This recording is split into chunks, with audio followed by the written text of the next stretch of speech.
আপনারা আওয়ামী লীগের আমলে যেহেতু আত্মপ্রকাশিত হয়নি আপনাদের যারা সংগঠনের, ফলে তারা নানান নামে হলে ছিল, ইউনিভার্সিটিতে ছিল, পক্ষান্তরে ছাত্র দলের ছেলেপেলেরা ভার্সিটিতে যেতেই পারে নাই। ট্যাগিং ছাত্র গ্রহণ করে নাই।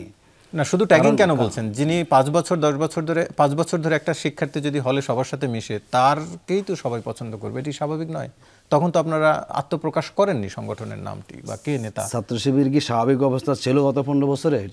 বিএনপির জন্য আপনিও জানেন, সেটা তো ছাত্র দলের জন্য ছিল, যেখানে ছাত্র না আবরার ফারুক হত্যা করছে শিবির সন্দেহে।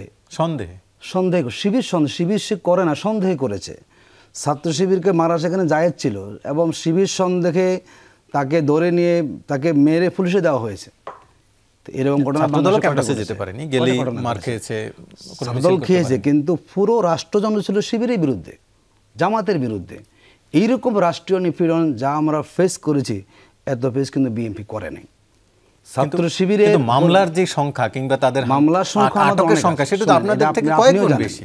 আওয়ামী লীগ যে ন্যারেটিভটা দাঁড় করিয়েছিল বিগত সময়ে ছাত্র শিবির, আপনাদের থেকে কি অত্যাচার কোনো অংশ বিএনপির উপরে কম হয়েছিল? হয়েছে, আমরা তো অনেক অত্যাচার হয়েছে। আমরা তো কথা বিএনপির চেয়ে বেশি না। না, আমি যদি বলি, দেখেন বিএনপির অফিস খোলা ছিল না, আমাদের অফিস খোলা ছিল।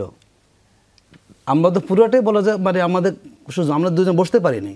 যখন বিএনপির অফিস খোলা তখন তো আমরা সব গোপন মিটিং করতে হয়েছে আমাদেরকে। আমরা তো কোনো রাইট সেখানে পাই নাই। আমাদের সারাদের সব অফিসগুলো বন্ধ ছিল, আমরা ওপেন করে কথা বলতে পারতাম না এবং আমরা বসলে গোপন মিটিং আমাদের অ্যারেস্ট করা হতো না। আবার এটিও তো সত্য, 28 অক্টোবরে আপনারা মতিঝিলে মিছিল করেছেন, আপনাদের উপরে কোনো হামলা হয়নি। আপনারা ডিপ্লোমা ইঞ্জিনিয়ার্স ইনস্টিটিউটে আপনাদের কর্মসূচি পালন করেছেন, কোনো ধরনের বাধা হয়নি। কত বছর পরে, এই যে 24 এর আগে, কত বছর পরে করেছেন। এগুলো অনেক কথাই বলা যাবে, আপনি বলবেন, কিন্তু জামাত ইসলামী যে অবস্থাটা বিগত সময়ে ফেস করেছে, এটা এখন ভাবতেও কিন্তু আমাদের অবাক লাগে। আমরা স্বাভাবিক জীবনযাপন করতে পারি নাই, আমরা চলতে পারি নাই। এটা সবাই আমরা গিয়েছি, বহু শতাংশ গিয়েছি আমরা সেখানে। জামাত ইসলামীর শিবির করা যে পরিমাণ আমাদের জন্য তখন অবস্থা ছিল, এটি এখন আপনি চিন্তাও করতে পারবেন না যে একজন জামাত শিবির নেতা কীভাবে তার রাত পার করেছে। একটা রাত মনে হতো আমাদের জন্য অনেক লম্বা রাত মনে হতো। যখন তখন অ্যারেস্ট, যখন তখন আপনার হলো ধরে নিয়ে জঙ্গি মামলা, যখন ধরে নিয়ে আপনার সেখানে সন্ধ্যার বিরোধী মামলা ছিল সেখানে। তো এই অবস্থাতে আমরা সেখানে ছিলাম, আমরা ভূমিকা রেখেছি, আন্দোলন সংগ্রামে আমাদের কন্ট্রিবিউশন ছিল এবং এমন কোনো আন্দোলন নাই যেখানে জামাত শিবির মাঠে তারা কর্মসূচি পালন করে নাই। আমরা করেছি, আমরা টিকে ছিলাম, চেষ্টা করেছি। আমরা আমাদের জায়গায় করেছি, শিবিরের জায়গায় করেছি। এই জন্য আমরা মনে করি আপনি আন্দোলনের কথা বলতে পারেন, রাষ্ট্রীয় সন্ত্রাসের শিকার যেরকম জামাত শিবির হয়েছে, আমাদের শীর্ষ নেতৃবৃন্দ থেকে শুরু করে আমাদের রুট লেভেল পর্যন্ত, এটা ভয়াবহতা, এটা ভয়াবহ ধরনের চিত্র সেখানে আছে। হাজার হাজার আমাদের নেতাকর্মী অ্যারেস্ট হয়েছেন, অসংখ্য বাইরের দিকে সেখানে আমাদের শহীদ হতে হয়েছে, হলসারা হতে হয়েছে।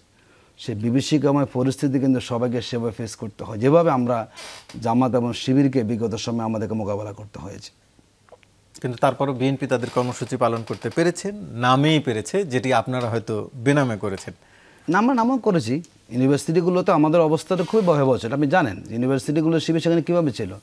দেখুন, জাহাঙ্গীরনগর বিশ্ববিদ্যালয়ে 91 থেকে শিবির নিষিদ্ধ ছিল অনেকটা, শিবিরে কোনো সেখানে রাইট নাই এবং সেই বিশ্ববিদ্যালয়ে ফাঁকি মানে কেউ যদি মারে তার বিচার হবে, কিন্তু শিবির মারলে কোনো বিচার নাই।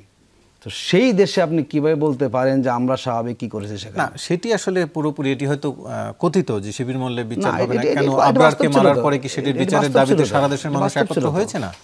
আবরারকে মারার পরে তো মেরেছে শিবির সন্দেহে। হ্যাঁ, আবরার শিবির সন্দেহে, শিবির তাকে প্রমাণ করতে পারে না, শিবির সন্দেহে মেরেছে সেখানে। কিন্তু ছাত্র শিবির কাউকে প্রমাণ করতে পারলে, শিবিরের সে জনশক্তি ছিল, তার উপরে নির্মম নির্যাতন। রাজশাহী বিশ্ববিদ্যালয় আমাদের রাসেলের ফাঁকাটি বলছে না সেখানে, এটা তো আপনি জানেন সেটি ভয়াবহ। এত ভয়াবহতা কিন্তু কারো ফেস করতে সেখানে হয় নাই। গ্রেপ্তার করা, মামলা করা, ক্রস ফায়ারে দিয়ে দেওয়া, গুম করে ফেলা, এখনও শিবিরে তারা গুম অবস্থা আছেন। আমরা মনে করি এই অবস্থা ফেস করে আমরা এসেছি এবং মানুষের ভালোবাসা আমরা পাচ্ছি। দেখুন, 5ই আগস্টের পরে মানুষ এখন ঝুঁকছে কোন দিকে? প্রচলিত রাজনীতি, ট্রেডিশনাল পলিটিক্স, রাজনৈতিক চাঁদাবাজি চলছে, দখলবাজি চলছে, পছন্দ করছে না। এবং জামাত ইসলামী নতুন বাংলাদেশকে ধারণ করে রাজনীতি করছে বলে আমাদের সমর্থন বাড়ছে।